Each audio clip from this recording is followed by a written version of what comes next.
Herkese selam dostlar. Sizin bilen Solbox kanalı.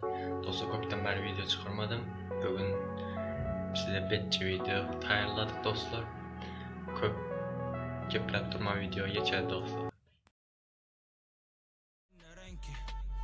Anne songsun gara gara gara gara gara gara gara anne songsun gara gara gara gara. Doğru.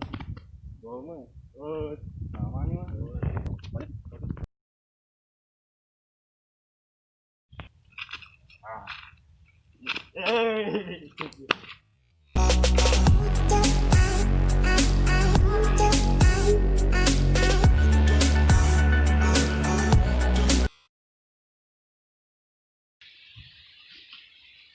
Evet Sancho, de dostlarıyla basyana git. Yaman kızıklayıp da olur ha. Sen daha gitmedin? Benim işim var. Şimdi gidersin ha. Allah. Nasıl gidersin de? Şimdi sat. Şimdi gitti. Haa. Ne oldu sana? Tükür basyaya kettin ha bari ne öyle? Ben de tamam mı?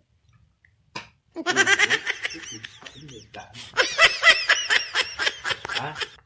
Look at him crumble. He's gonna burst a blood vessel because I dissed his wife. Don't you like it when these diamonds look You like taking a wristbands? shot? I'm a little closer, sexy boy, in the scratch. Look at him crumble. He's gonna burst a blood vessel because I dissed his wife. Don't you like it when these diamonds look like wristbands? I'm a little closer.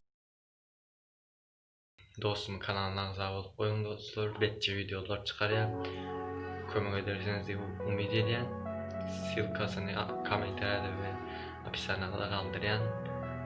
Ömründen sağ olun.